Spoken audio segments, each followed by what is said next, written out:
सभी को जय मसीह की। इस वीडियो में जुड़ने के लिए आपका धन्यवाद है।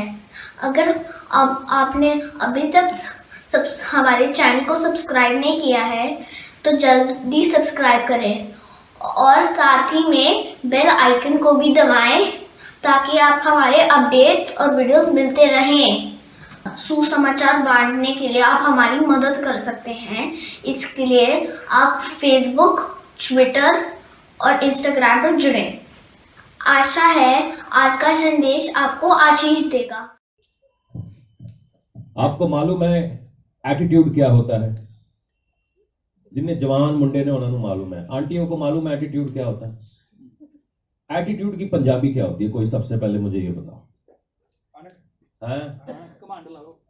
कमांड नहीं, एटीट्यूड नहीं। एक्टिंग करनी, एक्टिंग भी एटीट्यूड नहीं। हाँ, अकड़ नहीं, एटीट्यूड का नहीं। अब किसी का अच्छा एटीट्यूड है तो उसको क्या बोलेंगे? अकड़। अकड़ नहीं है, नहीं अकड़ भी नहीं। एटीट्यूड हाँ, एटीट्यूड है अगर कोई अच्छा आदमी है तो उसका एटीट्यूड अच्छा है।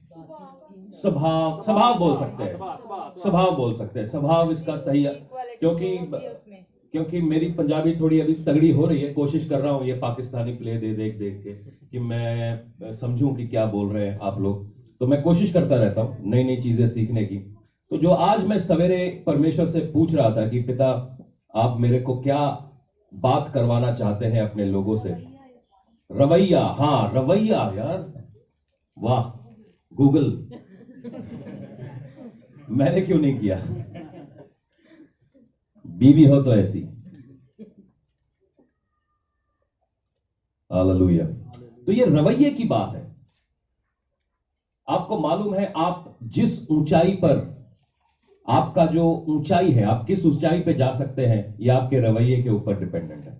अंग्रेजी में कहते हैं your altitude is determined by your attitude.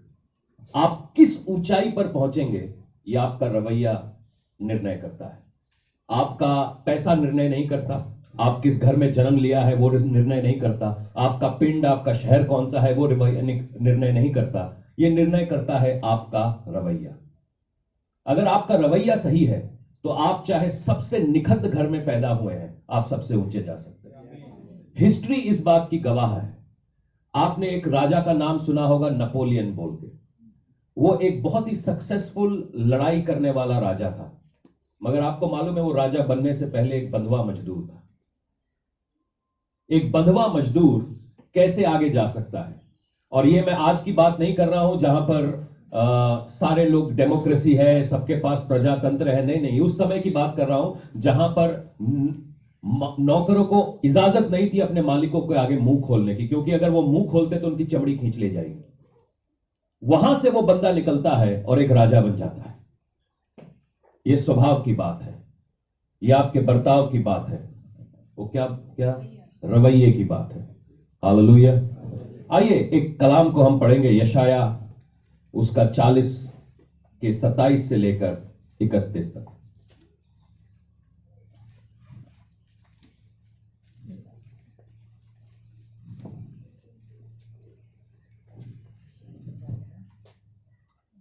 और यहां पर याकूब लिखा हुआ है। याकूब को काट के आप अपना नाम लिख सकते हैं, इजराइल की जगह आप अपना नाम लिख सकते हैं।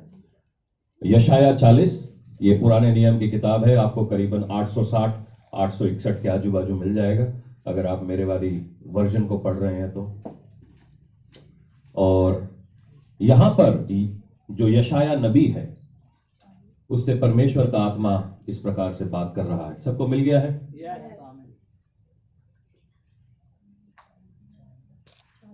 40 उसका 27 से 31, आइजाया 40 उसका 27 से 31। हे याकूब, तू क्यों कहता है, इजराइल तू क्यों बोलता है? ये याकूब और इजराइल की जगह आप अपने नाम को लिख सकते हैं। मेरा मार्ग यहोवा से छिपा हुआ है, मेरा परमेश्वर मेरे न्याय की कुछ चिंता नहीं करता। क्या तुम नहीं जानते, क्या तुमने नहीं सुना? यहोवा जो सनातन परमेश्वर और पृथ्वी भर का सृजनहार है, वह ना थकता है ना श्रमित होता है, उसकी बुद्धि अगम है।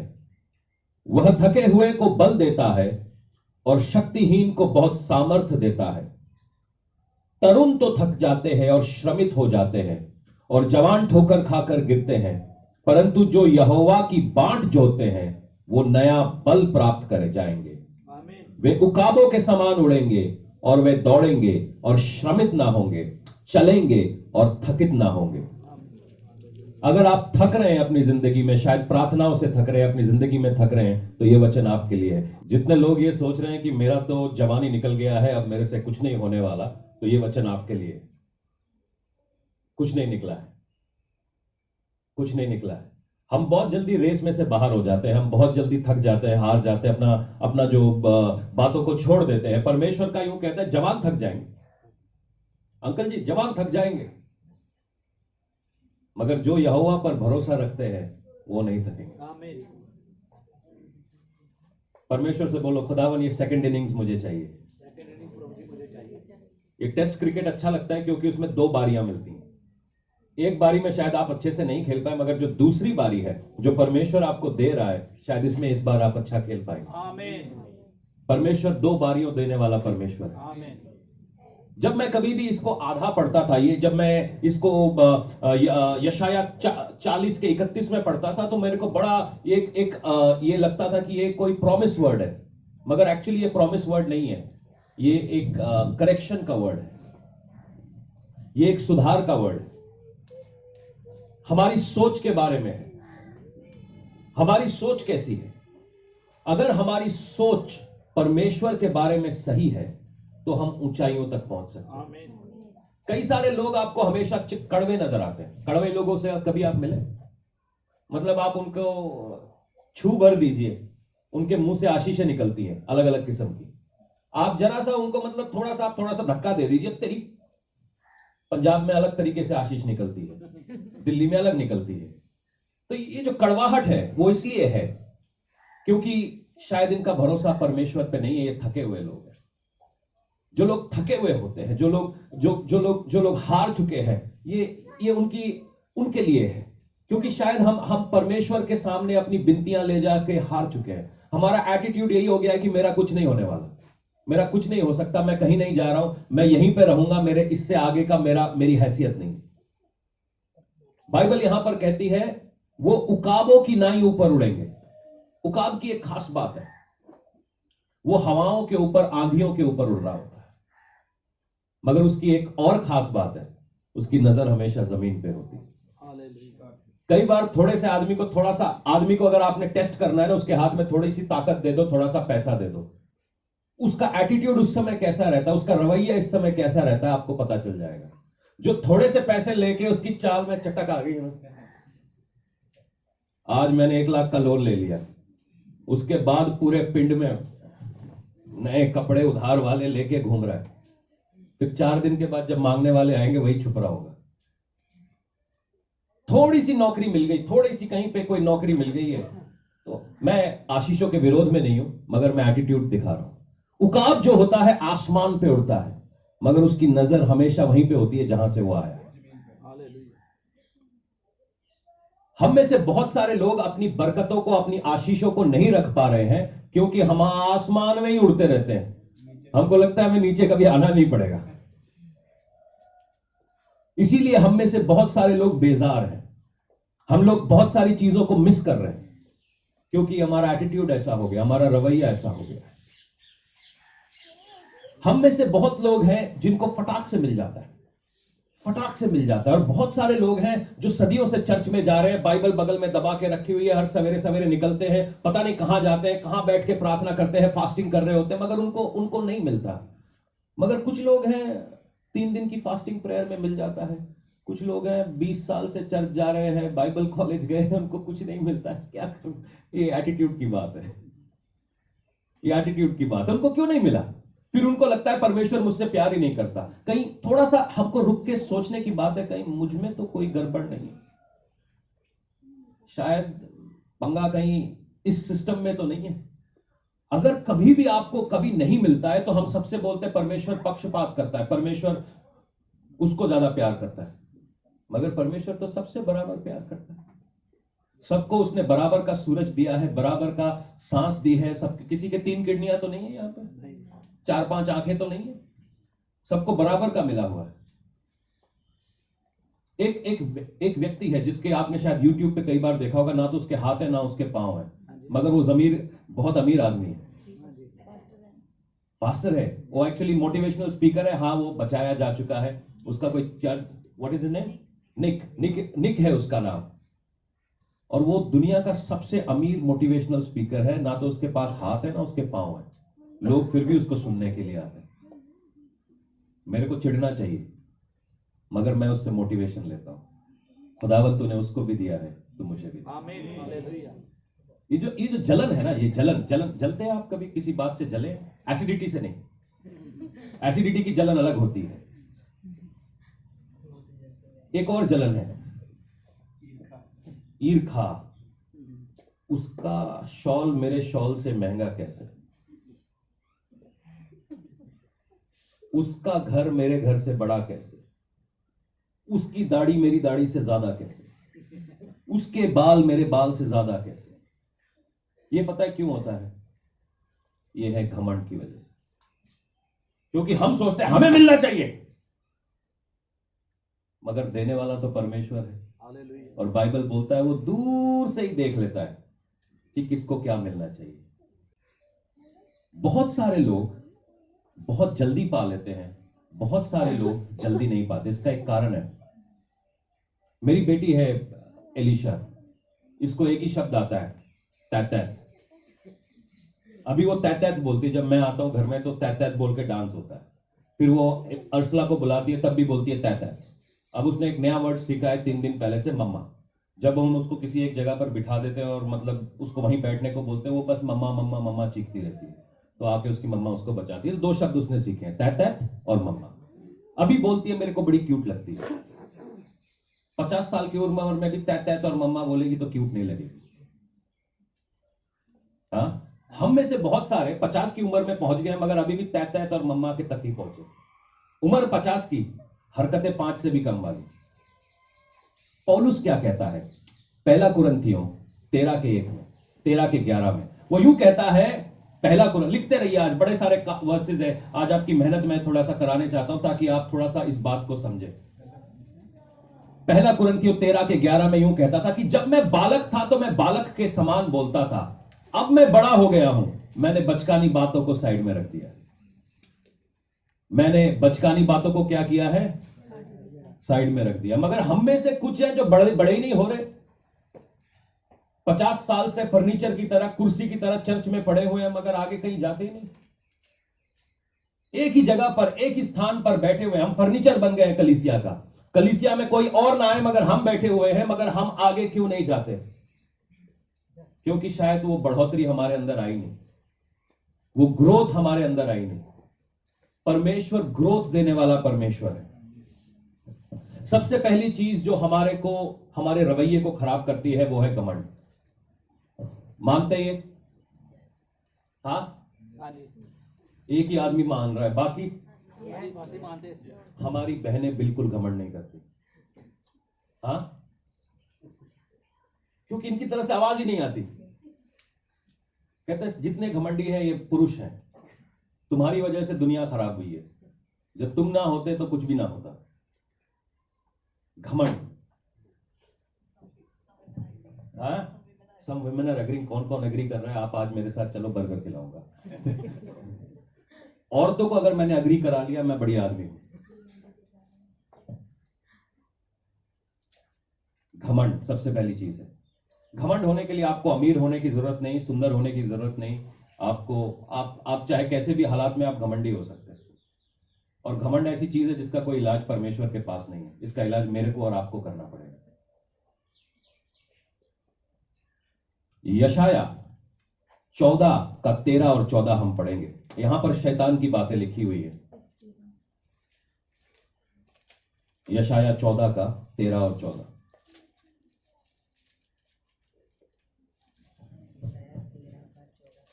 चौदह का 13 और 14।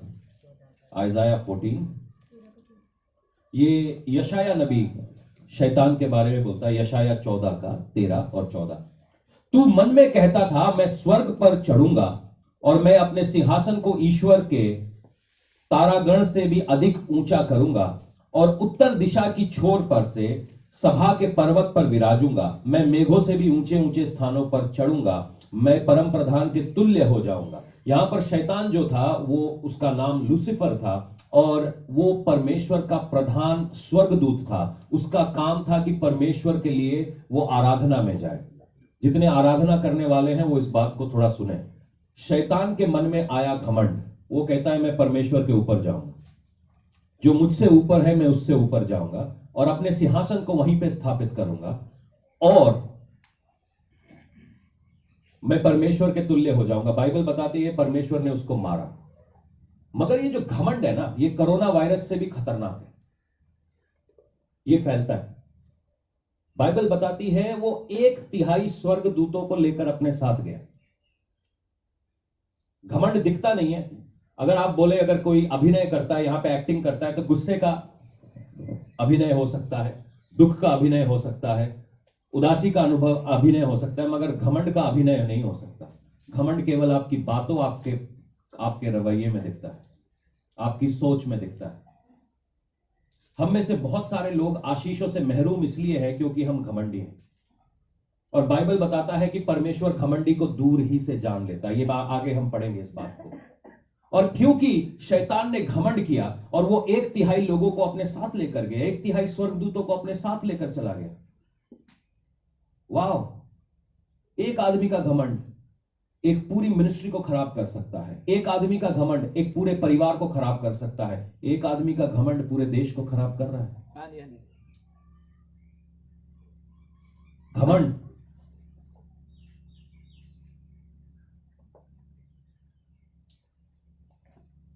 याकूब 4:6 यूं कहता है, वह तो और भी अनुग्रह देता है। अगर आज आपको जिंदगी में आगे जाना है, आपको जिंदगी में कुछ भी करना है, आपको जिंदगी में कामयाब होना है, तो सबसे ज्यादा आपको अनुग्रह की आवश्यकता है। अनुग्रह वो छोटा बच्चा नहीं है, वो परमेश्वर के सिंहासन से मिलने वाली चीज है। अनुग्रह यहां पर यूं कहता है, वह तो और भी अनुग्रह देता है। इस कारण यह लिखा है कि परमेश्वर अभिमानियों से विरोध करता है पर दिनों पर अनुग्रह करता है। यहां पर एक चीज हमने बड़ा ध्यान से देखने वाली बात है कि सबसे पहले घमंड आया और घमंड बलवे को लेकर आता है। परमेश्वर कहता है जो बलवा है वो जादू टोने के जैसा है। आपको जादू टोने की जरूरत नहीं है। जो आपके ऊपर अधिकार में है आप उनके खिलाफ बलवा कर दीजिए, परमेश्वर उसको जादू टोने की तरह देखता है। बलवे का मतलब है जैसा तुम चाहते हो वैसा नहीं, जैसा मैं चाहता हूं वैसा होगा। वो जिद नहीं है, वो जिद नहीं है, वो बलवा है, वो बलवा है। और परमेश्वर यूं कहता है कि वो घमंडियों से दूर है, वो पापियों से दूर नहीं है, वो व्यभिचारियों से दूर नहीं है, वो शराबियों से दूर नहीं है, वो घमंडियों से दूर है। यीशु मसीह कभी भी सदूसी और फरीसियों के साथ खाते पीते हुए नहीं देखे गए। वो हमेशा व्यभिचारियों के साथ देखकर गए, शराबियों के साथ देखे गए, वो टैक्स कलेक्शन करने वालों के साथ देखे गए। घमंड, ये लोग घमंडी थे, ये लोग बहुत बुरी तरीके से घमंडी थे, इसलिए परमेश्वर कभी इनके साथ में नहीं था। और परमेश्वर कहता है अनुग्रह देता है। अगर आपको आज जिंदगी में कुछ भी चाहिए, अगर आपको हीलिंग चाहिए, आपको लाइफ में पैसा चाहिए, आपको लाइफ में बरकत चाहिए, आपको उसके अनुग्रह की आवश्यकता है। उसके अनुग्रह के बिना आप कुछ नहीं कर सकते। अगर आपके घर में कोई बातें हैं, कोई सिचुएशन है जिसको आपने सॉल्व करना है, तो उसके लिए आपको अनुग्रह चाहिए। अगर हम घमंड करेंगे तो हम अनुग्रह से महरूम रहेंगे। बहुत सारे लोग मसीह में छुटकारा इसलिए नहीं पाते क्योंकि वो घमंडी है। ये हड्डी नहीं है जो दिख जाए, ये एक्सरे में भी नजर नहीं आती। ये एटीट्यूड की बात है, रवैये की बात है। क्या मैं आपकी मदद कर पा रहा हूं थोड़ी सी? माना अभी दर्द हो रहा है, अभी मजा भी आएगा। थोड़ा सा दर्द सह लो, ऑपरेशन के बाद आजाद महसूस करेंगे। आपने दाऊद की कहानी को सुना है। आज मैं सवेरे में सोच रहा था कि परमेश्वर ने अपने लिए साउल को चुना जो इजराइल का राजा बनेगा। बाइबल बताती है कि समूएल ने जाके साउल का अभिषेक किया और वो इजराइल का राजा बन गया। कहीं नहीं था वो, मतलब अपने गधे को ढूंढ रहा था, गधे को ढूंढते ढूंढते वो राजा बन गया। Praise God, hallelujah. मगर उसके बाद ऐसा हुआ कि साउल जो था, जो जगह परमेश्वर ने उसको दी थी, उसका नाजायज फायदा उठाने लगा। वो जगह से ज्यादा प्यार करने लगा बजाय इसके कि वो परमेश्वर से प्यार करे। कुछ बातें हमको परमेश्वर ने दी है, शायद ये कपड़े परमेश्वर ने दिए हैं, शायद आपके हाथ में जो पैसे हैं वो परमेश्वर ने दिए हैं, शायद आपका परिवार, शायद क्यों पक्का आपका परिवार परमेश्वर ने दिया, आपके बच्चे परमेश्वर ने दिए हैं, आपके पति आपकी पत्नियां परमेश्वर ने दी हैं। जो ये परमेश्वर की तरफ से है, अगर हम उसको ज्यादा पकड़ लें परमेश्वर की बजाय, वो कहेगा मैंने कल तेरे को दिया और तू मुझको नहीं जानता, इस चीज को पहचानता है। जो साउल था वो अपनी जगह का गलत इस्तेमाल करने लगा। परमेश्वर ने जो उसको कहा था वो उस बात को मानने की बजाय लोगों के सामने एक तस्वीर दिखाने लग गया। परमेश्वर ने उसको बोला कि ये काम नहीं करना, वो वही काम को करने लगा क्योंकि लोग क्या कहेंगे, और इसीलिए साउल गिरा दिया जाता है। कई बार जो नौकरियां परमेश्वर ने हमको दी है, जो काम परमेश्वर ने हमको दिया है, हम उसमें ईमानदार नहीं रहते। हमको लगता है किसी तरीके से झूठ बोल के, किसी तरीके से कुछ करके हम ये चीज को पालें, इस चीज को अपने पास रख ले, ये मेरी आशीष का कारण है। आपके आशीष का कारण नौकरियां नहीं है, आपके आशीष का कारण देश के अंदर रह रहा पैसा नहीं है, आपके आशीष का कारण परमेश्वर है। चाहे आज देश में कुछ भी ना हो फिर भी आप खाओगे, क्योंकि आसमान से मन्ना खिलाने वाला परमेश्वर जीवित है। जो दाऊद था वो एक उसका जो रवैया था वो कैसा था। मैं साउल के ऊपर दाऊद को परमेश्वर ने क्यों चुना, और ये सवाल मेरे जिंदगी में है और मैं पूछता रहता हूं कि और भी तो चरवाहे थे, दाऊद क्यों।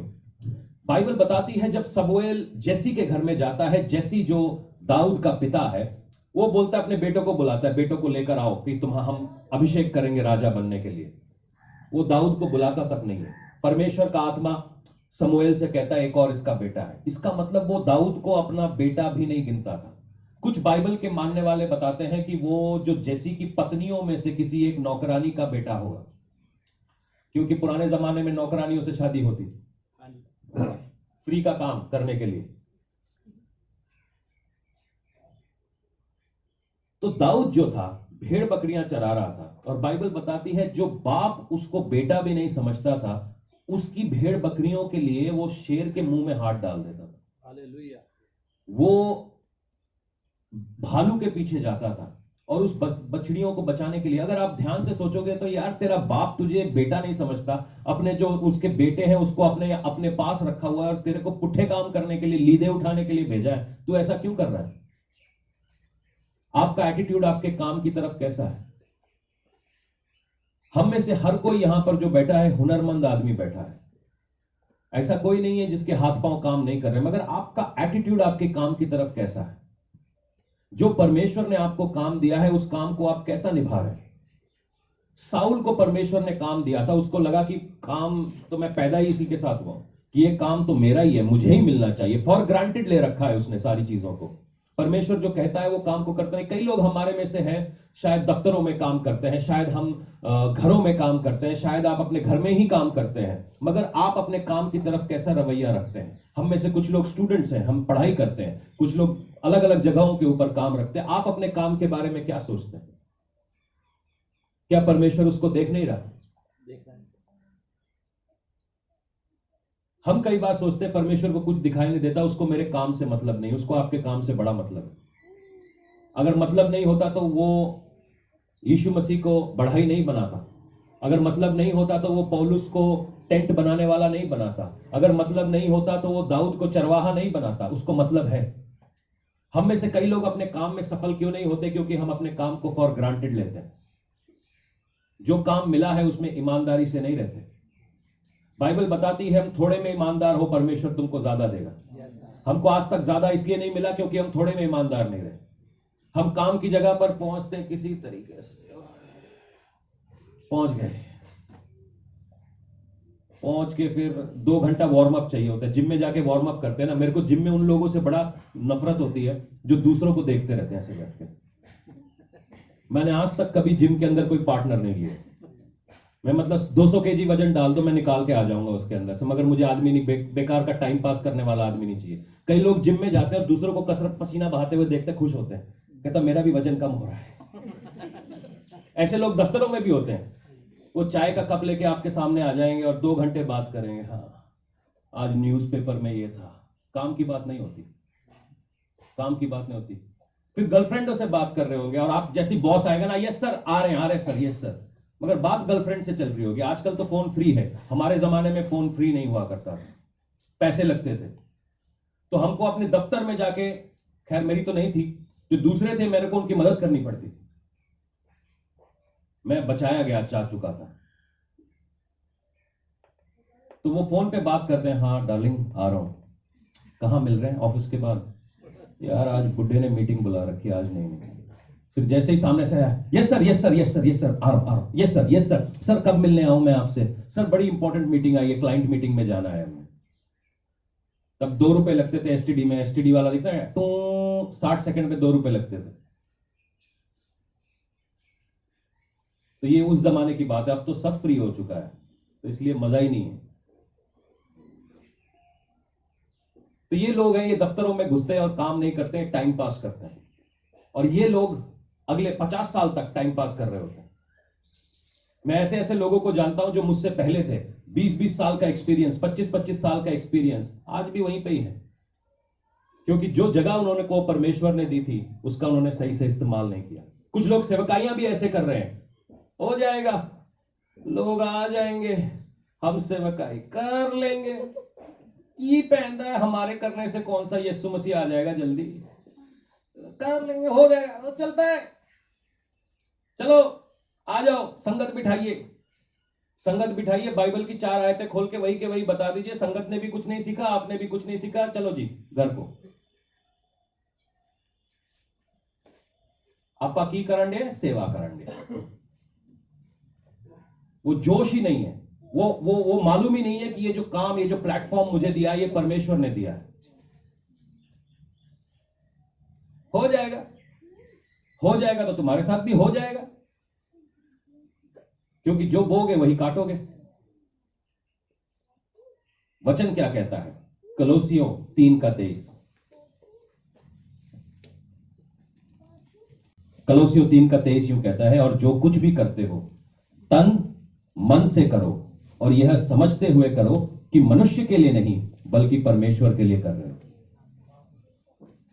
जितने लोग, जितनी बहनें घर में झाड़ू पोछा लगाती हैं, जितने बहनें घर में खाना बनाती हैं, आज मैं उनसे बात करता हूं।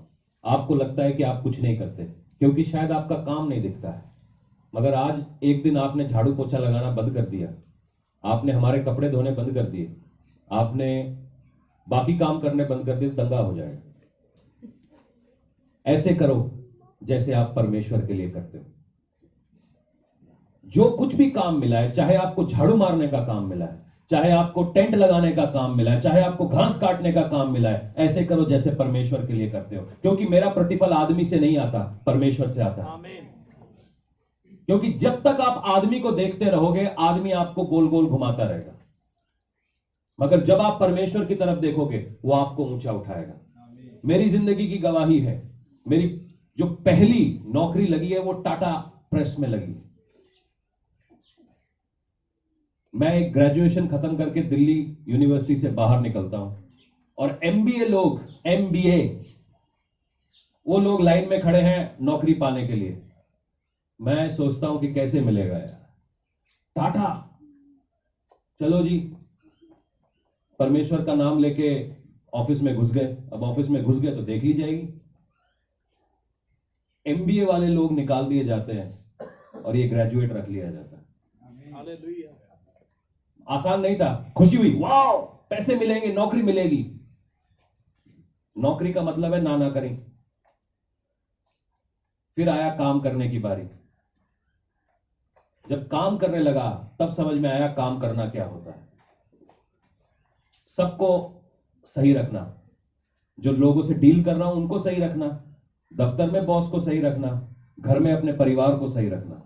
ये बैलेंस का काम है। वो आपने देखा है, वो जो 3 बॉल उछालता रहता है, तो हर पोजीशन में अपने आप को कैसे फिट करना परमेश्वर ने सिखाया, और उसके ऊपर अपनी गवाही को जिंदा रखना। क्योंकि जब कभी भी क्लाइंट मीटिंग होती थी तो सबसे पहले कहां मिल रहे हैं? दारू के अड्डे पे। और दारू के अड्डे पे आप जा रहे हो, क्लाइंट को भी बुला रहे हो और आप यूं कह रहे हो कि मैं तो पैसे नहीं दूंगा, ना तो मैं पीऊंगा ना मैं पैसे दूंगा। आधी बात तो आपकी वहीं खत्म। मगर परमेश्वर का धन्यवाद हो कि मैं अपनी गवाही को जिंदा रख सका। आज भी, आज की तारीख में भी अगर कितने लोग लिंक्डइन पे हैं, वो जाके मेरे लोग जो मुझसे जुड़े हैं उनसे पूछे, वो बोलता है ये पहला आदमी है, ना तो ये घूस देता था ना इसने दारू पिलाई, मगर फिर भी आज भी हम चाहते हैं कि ये हमारे लिए काम करे। परमेश्वर मेरे साथ था क्योंकि मैं परमेश्वर के लिए काम करता था। मैं परमेश्वर के लिए काम करता था। हम बड़ा सोचते हैं कि ये जो छोटी बातें हो रही ना, मैं छोटा सा काम कर रहा हूं, मैं ये कौन देख रहा है? परमेश्वर देख रहा है। दाऊद वो छोटी सी भेड़ की लीद उठा रहा था, परमेश्वर ने बोला यही राजा बनेगा, ये राजा बनेगा। बेवकूफ हो तुम जो ये समझते नहीं हो छोटी बातों के लिए। तुम छोटी बातों में विश्वास योग्य हो, बड़ी बातें तुम्हारे लिए कर दी जाएंगी। तुम अपना काम जो है परमेश्वर के लिए करो, इंसानों के लिए मत करो। इंसानों के लिए पता क्या करते हैं हम? मैं जब कॉलेज में था, मैं थिएटर किया करता था। थिएटर में जनता आती थी और जैसे ही जनता आती थी परफॉर्मेंस चालू हो जाती थी। हम एक्टिंग करने चालू करते थे। जिनको गाना बजाना आता है गाना करने, वो परफॉर्मेंस है। जब आपको आपका बॉस समझते, जिसने आपको रखा है वो आपके सामने बैठेगा तभी आप काम करोगे, तो वो परफॉर्मेंस है। मैं चाहूंगा कि ऐसे बंदे मेरे साथ ना ही हो। मैं ऐसे बंदों के साथ काम करूं जो मेरी आंखें बंद भी हो वो काम कर रहे हो। समझ रहे इस बात को? मसीहों के एक जगह पे था, एक ऑफिस में मैं गया था और उस ऑफिस के अंदर ऐसा था कि वो लोग मसीह लोगों को वो लोग हायर नहीं कर रहे थे। वो एक सरदार जी का ऑफिस था, एक बहुत बड़ा हाइड्रोलिक कंपनी थी। तो सबसे पहले वहां पर मैं गया, मतलब ये 3 साल की कहानी मैं आपको छोटे में बताता हूं। तो सबसे पहले मैं गया तो वो रिसेप्शन से लेकर उनके अकाउंट्स में जितने बैठे हुए सारे के सारे मसीह लोग। और मैं उस ऑफिस में मेरा आना जाना था। एक बहुत बड़ी फैक्ट्री थी, वो एक्सपोर्ट करते थे वो अपना ज्यादातर माल। मतलब 1 साल गया, 2 साल गया, तीसरे साल गया तो जो बंदे सारे बदले हुए। मैंने कहा पाजी हो क्या गया? तो सरदार जी की एक कंपनी थी। कहते यार इन लोगों ने हमारे को बड़ा धोखा दे दिया, इसीलिए आज से मैंने मसीहों को रखना बंद कर रखा। जितने बंदे क्रिश्चियन है मैं उनको नहीं रखता। दुख की बात, क्योंकि जो 5 आदमियों ने किया वो पूरी कौम के ऊपर चिपका दिया गया। अगर यही 5 आदमी ईमानदारी से खड़े होते, आज 500 वर्कर उस वहां पे लगे, वो 500 के 500 वर्कर मसीह होते। हम कहीं पे चावल लेने गए थे। कहां चावल लेने गए थे? अमृतसर चावल लेने गए थे। वहां पर एक बंदा था, ये तो बुरी बात है, एक अच्छी बात सुनाता हूं। वो बंदा कहता है हमारे यहाँ पे डेविड काम करता था। वो ऐसा था, बटाले से डेविड काम करता था हमारे यहाँ पे, आज से 10 साल पहले। मैंने कहा चलो हम भी वहीं से आए हैं, आप हमारे को कम कर दो। कहता आपके लिए कम, क्योंकि आप मसीह हो। वो आज बंदा गवाही छोड़ के गया, हमने उसका फायदा उठाया। हम क्या कर रहे हैं ये हमारे ऊपर फर्क लाता है। हम इसको सोचते नहीं है। हमारी बातों को लोग देख रहे हैं, दुनिया देख रही है।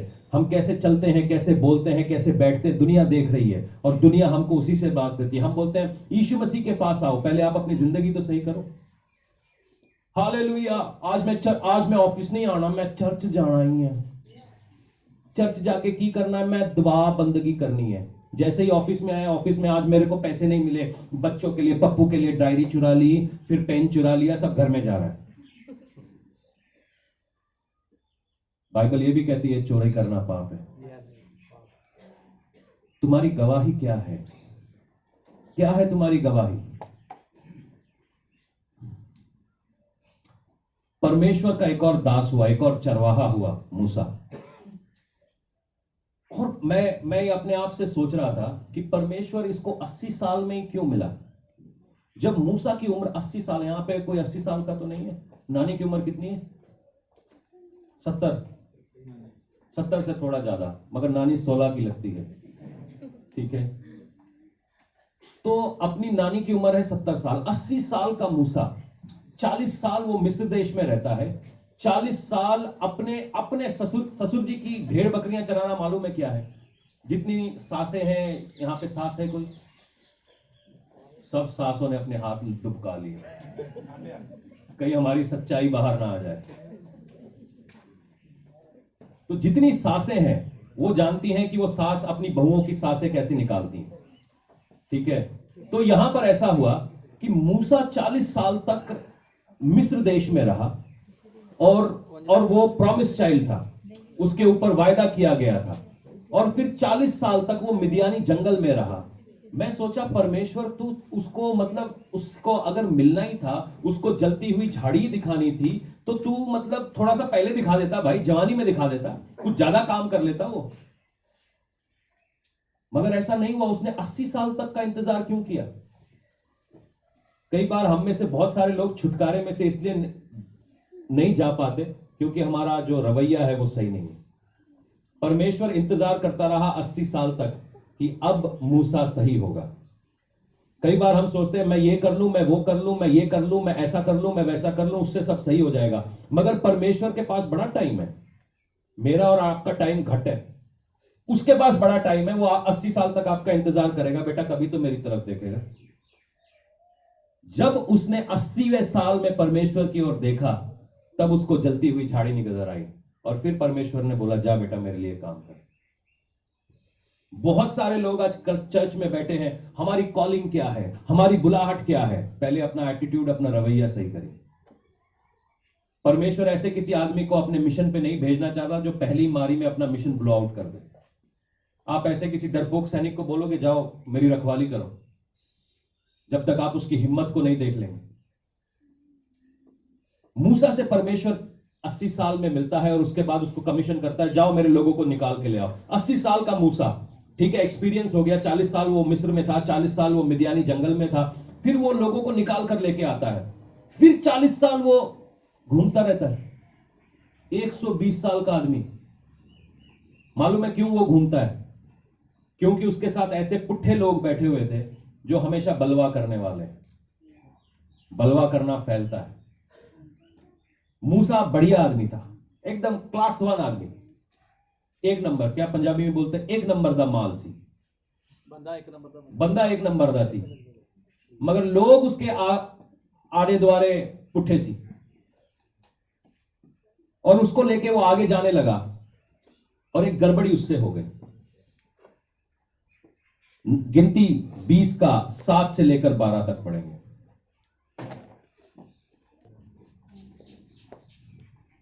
तब यहोवा ने मूसा से कहा, उस लाठी को ले। ये कहानी का थोड़ा बैकग्राउंड मैं आपको दे देता हूं। वो लोग घूमे जा रहे, जंगल के अंदर घूमे जा रहे हैं, उनको जो मवेशी हैं उनको पानी नहीं मिल रहा, इनको पानी नहीं मिल रहा। तो ये पहुंचते पहुंचते मूसा के पास पहुंचे, यार तू हमको कहां पे ले आया? मिस्र देश में कम से कम हंटर मिल रहे थे, गालियां मिल रही थी, पानी और मीट तो मिल रहा था, तू हमको कहां लेकर आया? मूसा परमेश्वर के सामने गया। ये जो लोग डिमांड करते हैं ना, हर डिमांड को हाँ नहीं बोलना चाहिए। मेरी गल समझ लो, मेरी बात समझ में आ रही है?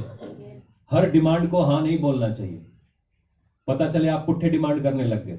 तो मूसा परमेश्वर के सामने गया और मूसा परमेश्वर से बोलता है, प्रभु मैं इन लोगों का क्या करूं? परमेश्वर इनको कुछ रास्ता दे। तो वो कहानी आगे यहां पर आती है। तब यहोवा ने मूसा से कहा, उस लाठी को ले और तू अपने भाई हारून समेत मंडली को इकट्ठा करके उनको देखते उस चट्टान से बात कर। चट्टान से क्या करना है? क्या करना है? तब वह अपना जल देगी। चट्टान से बात करेंगे और वो जल देगी। कमाल की बात है, ठीक है। इस प्रकार से तू चट्टान से उनके लिए जल निकालकर मंडली के लोगों को और उनके पशुओं को पिला। यहोवा की इस आज्ञा के अनुसार मूसा ने उनके सामने एक लाठी को लिया। मूसा और हारून ने मंडली को उस चट्टान के सामने इकट्ठा किया। तब मूसा ने कहा, हे दंगा करने वालों, सुनो, क्या हम इस चट्टान से तुम्हारे लिए जल निकालना होगा? तब मूसा ने हाथ उठाकर चट्टान पर 2 बार लाठी मारी और उसमें से बहुत सारा पानी फूट निकला और मंडली के लोग अपने पशुओं समेत पानी पीने लगे। परंतु मूसा और हारून से यहोवा ने कहा, तुमने जो मुझ पर विश्वास नहीं किया और मुझे इजराइलियों की दृष्टि में पवित्र नहीं ठहराया, इसीलिए तुम इस मंडली और उस देश में पहुंचने ना पाओगे जिसे मैंने उन्हें दे दिया है। मूसा एक नंबर आदमी था। जब वो बलवा करने वालों के साथ डील करने लगा ना, जब आप बलवा करने वालों के साथ 24 घंटे बैठते हैं, क्या कभी ऐसे लोगों के साथ बैठे जो बैठते ही आपका कान खा जाते हैं? होता है ऐसा थॉमस? अब जब बलवा करने वालों, पति लोग ज्यादा हंस रहे हैं, इनको पता नहीं क्या है। उधर मत देखो, उनको घर भी जाना है, और जो हंस रहा है उसको आज पिटाई होगी घर जाकर। 24 घंटे चा चा चा चा चा चा चा चा चा चा चा चा चा चा चा कर ले। और मूसा के साथ भी यही हो रहा था, चल पानी चाहिए, ये ले। परमेश्वर ने बोला था बात कर, उसने लाठी मार दी। बलवा करने वालों के साथ हम बैठेंगे, हमारा दिमाग भी वैसा हो जाता है, फ्रस्ट्रेशन आ जाती है। मजेदार बात हुई, परमेश्वर मूसा को बोलता है, मैंने जो कहा था तूने वो नहीं किया, तूने कुछ अलग किया, मेरी आज्ञा को तूने नहीं माना है। 120 साल तक ये आदमी परमेश्वर की सेवा करता रहा, और जिस बात के लिए सेवा कर रहा था उस जगह पर ये जा नहीं सका। ये तो क्या, वो लाखों लाखों लोग जो मिस्र देश से इस वायदे के साथ निकले थे कि हम इजराइल को जाएंगे, उनमें से एक भी इजराइल को जा नहीं सका। वो सब के सब वहीं पर मर गए। उनमें से केवल 2 लोग जो उस जगह से निकले थे, यहोशू और कालेब, वही इजराइल को पहुंचे, कनान को पहुंचे। प्रॉब्लम है क्या? एटीट्यूड, रवैया। हम अपने छुटकारे, अपने आशीषों को इसलिए खो रहे हैं, कहीं हमारा रवैया तो गलत नहीं है। जो परमेश्वर ने हमको छोटा सा काम दिया है, जो परमेश्वर ने हमको छोटी सी आशीषें दी हैं, क्या हम उसमें ईमानदार हैं? हम वॉलंटियर्स हैं, मगर 12 बजे तक आप सेवकाई के लिए नहीं पहुंचते तो क्या वॉलंटियर? आपको देख के टीयर आता है, वॉलंटियर नहीं आता है। टीयर मतलब आंसू, अथरू बहते हैं। हम कलीसिया के लिए काम करेंगे, हम सुसमाचार के लिए जाएंगे। पास्टर जी मैं कैसे जाऊं, मैं अकेली, हाँ हम ये करेंगे, हम दीवार खोद देंगे, हम पूरा चर्च का निर्माण कर देंगे। कैसे करूं? तुम खड़े तो हो, खड़े तो हो। जबान मालूम है बड़ी मजेदार चीज है, इसके अंदर हड्डी नहीं है, लेकिन हड्डियां फैला देती है, ऐसे घाव करती है जो तलवार नहीं करते।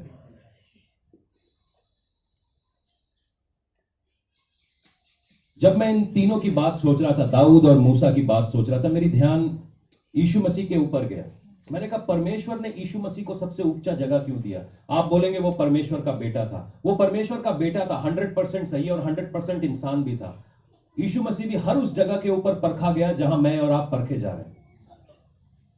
यीशु मसीह अपने बारे में एक बड़ी खास बात कहता है, यूहन्ना 10 के 11 से लेकर 15 तक पढ़ेंगे। अच्छा चरवाहा मैं हूं, ये यीशु मसीह अपने बारे में कहता है।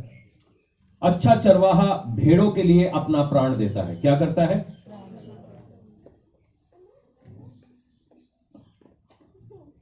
मजदूर जो ना चरवाहा है और ना भेड़ों का मालिक है, भेड़िए को आते देख भेड़ों को छोड़कर भाग जाता है, और भेड़िया उन्हें पकड़ता है और तितर बितर कर देता है।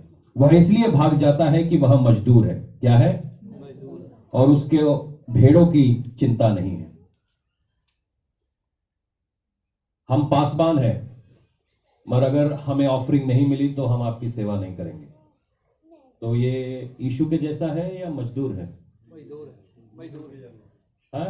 ये आप लोग पैसे की बात इनको समझ नहीं आ रही लगता है। अगर मुझे ऑफरिंग नहीं मिली तो मैं आपके लिए प्रार्थना नहीं करूंगा। कितने वाली प्रार्थना करूं? 10 वाली, 20 वाली, 25? मजदूरों वांगू गल्ला कर अंडिया। यीशु मसीह कहता है सच्चा चरवाहा मैं हूं, मैं हूं। मेरे पैसे तुझसे नहीं आते, उससे आते हैं। हालेलुया। मैं तेरी मुट्ठी को देखकर तेरे ऊपर प्रार्थना करने वाला नहीं हूं, मैं तेरे दिल को देखकर तेरे ऊपर प्रार्थना करने वाला हूं। थोड़ा सा दिमाग को खोलो। अपोस्टल जी के साथ मिलना है, 5,000 रुपए लगेंगे। यीशु मसीह के साथ मिलना है, फ्री में मिल सकते हो भाई। हालेलुया। तो किसको ज्यादा फायदा है? फ्री वाली बात समझ में आती है? अबे फ्री में तो तुम वोट भी दे देते हो। प्रॉफिट जी के साथ मिलना है, प्रॉफिट जी को प्रॉफिट होना चाहिए तभी तुमसे मिलेंगे। रूहे पाक से मिलो। वो यीशु मसीह कहता है सच्चा चरवाहा मैं हूं, मैं अपनी जान देता हूं। ये मजदूरों के साथ टाइम वेस्ट मत करो, सच्चे चरवाहे से मिलो। मैं किसी की मदद हो रही है? यस, आमीन। आज सामने वाले पीछे करो, सानू की है, सानू की। यीशु मसीह को सबसे ऊंची जगह क्यों मिली मालूम है? लूका 23 और उसका 39 पढ़ेंगे। यहां पर ऐसा हुआ, ये आखिरी बात है, यहीं पे मैं छोड़ता हूं। मैं आपको बताता हूं कि आपका सही एटीट्यूड आपको कहां तक ले जा सकता है।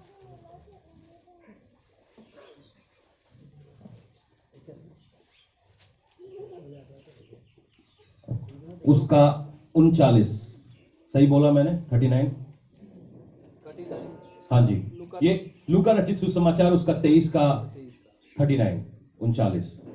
यहां पर ऐसा था कि यीशु मसीह को सलीब पर चढ़ाया जा रहा था, और जब यीशु मसीह को सलीब पर चढ़ाया जा रहा था तो उनके दोनों बाजू में एक एक चोर थे, एक एक डकैत थे।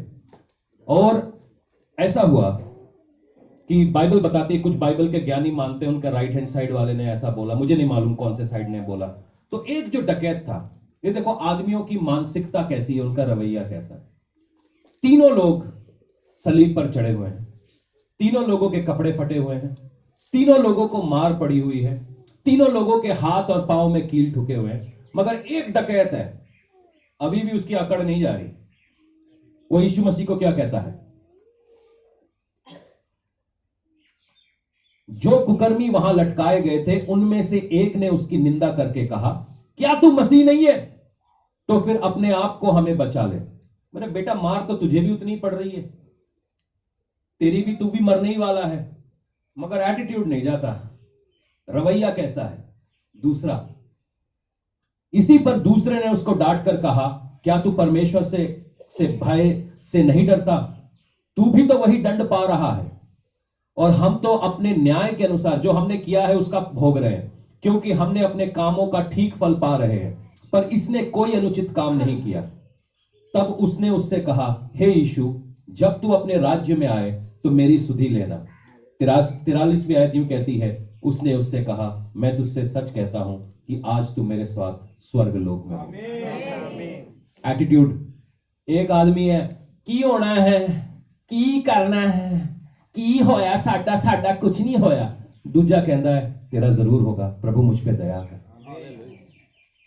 दो लोगों का एटीट्यूड, दो लोगों का है की आई, जो ऐसे शक्लें बनाते हैं ना, मैं उनसे बात करना पसंद नहीं करता। यहां पर दूसरा कहता है, प्रभु जब तू आए मेरे को याद रखना। एक सही एटीट्यूड ने एक चोर को स्वर्गीय लोक का वारिस बना दिया। अगर आपको यह बात समझ में आ गई तो आज आपकी जिंदगियां बदल सकती हैं। आप कौन हो, क्या हो, कहां से हो, क्या करते हो, उससे कोई फर्क नहीं पड़ता। अगर आपका रवैया परमेश्वर की तरफ सही है तो बरकतें, आशीषें आपकी हैं। आमीन। सीधी बात है। आपको रवैया, आपके बैकग्राउंड, आपकी पढ़ाई से कुछ नहीं फर्क पड़ता, आपका रवैया होना चाहिए। यहां अनपढ़ लोग देश चला रहे हैं क्योंकि हम जैसे पढ़े लिखे लोग यहां पर बैठ के, उसकी बहू नस गई, उसका हस्बैंड नस गया, आओ शराब पिए, आओ पत्ते खेले, क्योंकि यही हो रहा है। इसीलिए अनपढ़ लोग तुम्हारे सर के ऊपर चढ़े हुए। थोड़ा दिमाग लगाओ, तुम मेहनत करने वाले हो, तुम गारे में से ईंटें निकाल लेते हो, तुम मतलब कुछ नहीं में से सब कुछ बना देने वाले लोग हो, परमेश्वर के लोग हो। जब तुम्हें मालूम चलेगा तुम्हारा एटीट्यूड क्या है, तुम्हारा रवैया सही हुआ, तुम्हारे लिए कौन सी बड़ी बात है। गलत रवैये के साथ हम चलेंगे, गलत रवैये वाले लोगों को टीम में नहीं रखा जाता। मतलब एक मछली पूरे तालाब को खराब करती है। हमारे पास हमारा तालाब है छोटा सा, उस तालाब में हमने एक गंदी मछली डाल दी, वो गंदी मछली हमारी बाकी 8 मछलियों को ले मरी। ये जो गंदी मछली है, इसको थोड़ा सा पकड़ो और इसको निकाल के बाहर सुट दो, ताकि आपका जो जिंदगी का तालाब है वो अच्छा रहे, आपका रवैया अच्छा रहे। और जब आप अच्छे रवैये के साथ मिलोगे ना, एक आदमी का मूड खराब है, घर में किसी का मूड खराब होता है? तो वो पूरे घर का माहौल बिगाड़ देता है। और वही आदमी का जब मूड सही होता है वो पूरे घर का माहौल सेट कर देता है। तो हम आज ये डिसाइड करेंगे कि वो गंदी मछली हमने अंदर रखनी है या गंदी मछली घर के बाहर रखनी है। मैं एक्चुअली कल बाहर एक बोर्ड लगाने वाला हूं, घमंड अते जूते बाहर, घमंड अते जूते बाहर, जे आना होए परमेश्वर का दास बन के अंदर आ। ठीक है जी? हाँ जी, हाँ जी, बिल्कुल भाई। क्योंकि जब ऐसे सोने सोने हंसते हुए मुखरे दिखेंगे तो क्या क्या नहीं हो सकता, क्या नहीं हो सकता, सब कुछ हो पावर आ जाती है, जान आ जाती है। यार एक और बार लड़ाई करते हैं, कोई बात नहीं, हार गए तो क्या हुआ, एक और बार फाइट करते हैं, कोई बात नहीं, निराशा हाथ लगी तो क्या हुआ, कि करना है, मैं नहीं जाना, तो मैं नहीं जाना तो साइड में रहे, मैंने तो जाना है, मैंने तो करना है, मैं तो करूंगा। आज वो एटीट्यूड अपने पास लाके आइए। Yes. आपका रवैया आपकी ऊंचाई को तय करता है। हालेलुया। आपका रवैया आपकी, पड़ोसी को बोलो, आपका रवैया, आंखों में आंखें डाल के बोलो, आपका रवैया आपकी ऊंचाई को तय करता है। आपका रवैया आपकी ऊंचाई को तय करता है। थोड़ा हिला के बोलो, आपका रवैया आपकी ऊंचाई को तय करता है। हिलाओ हिलाओ हिलाओ। आपका रवैया क्या, आपका रवैया, आपका पैसा आपकी ऊंचाई को तय नहीं करता, आपकी जेब में क्या डिग्री है वो तय नहीं करता, आपका रवैया तय करता है। अगर तेरा रवैया है कि तू परमेश्वर की बेटी है, परमेश्वर का बेटा है, तो भिख मांगने जरूरत नहीं है, हालेलुया। वो देने वाला है। आमीन। चोरी करने की जरूरत नहीं है, झूठ बोलने की जरूरत नहीं है, वो देने वाला है। आमीन। मैं छोटा सा जो सिलाई करता हूं वही पावरफुल है। मैं तुमको समझाता आ रहा हूं, तुम्हारे हाथ में क्या हुनर है तुम्हें खुद नहीं मालूम, क्योंकि शैतान तुम्हें पता लगने नहीं देता। तुम पत्थर को घिस लेते हो यार, जो पत्थर में जान नहीं है उसमें चमक डालने वाले लोग हो, तुम पता नहीं क्या समझते हो अपने आप को, बेवकूफ हो, क्योंकि शैतान की बातों को पकड़ लेते हो। तुम कुछ एक खाली जगह के अंदर एक बड़ा सा सुंदर सा घर बनाने वाले लोग हो, तुम क्रिएटर हो, तुम बना सकते हो। आज से बोलो कि मेरा रवैया आज बदलना है, मेरा रवैया आज बदलना है। मैं सोच रहा हूं मेरी ये छोटी सी दुकान से क्यों होना है, यहीं से करोड़पति बनेगा बेटा। आमीन। मेरे घिसाई के काम से क्यों होना है, अगर तू सही से पैसे का इस्तेमाल करेगा वहीं। मैं एक्सरे क्यों निकालू, अरे निकालता रहे एक्सरे, तेरा बाप का क्या जा रहा है, उसी से तू करोड़पति बनेगा। पता चले इसी तरह तेरे नाम का अस्पताल खुल जाए।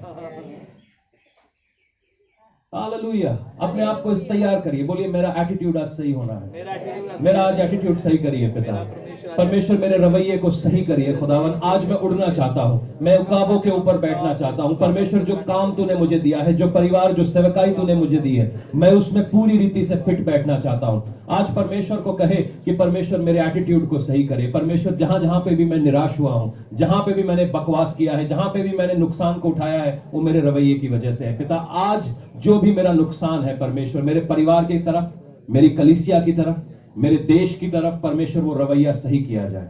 परमेश्वर आज मुझे सही कर पिता, मेरे रवैये को सही कर खुदावन। आज मेरे रवैये को सही कर पिता, आज मेरे रवैये को सही कर। हालेलुया। आज मेरे रवैये को सही कर परमेश्वर। आज आपके घरों में बरकत आप देखेंगे जब आपका रवैया, आज परमेश्वर से मांगे मुझे एक नई आंखें दे पिता, कि मैं एक नए रवैये से अपने घर को देख सकूं। शायद आप यहाँ पर बहुत सारे लोग बैठे हैं, बहुत सारे लोग यहाँ पर बैठे हैं जिनको अपना घर अच्छा नहीं लगता। आपको हर जगह अच्छी लगती है मगर आपको आपका घर अच्छा नहीं लगता। परमेश्वर का आत्मा यूं कह रहा है, आज अपने रवैये को सही करिए।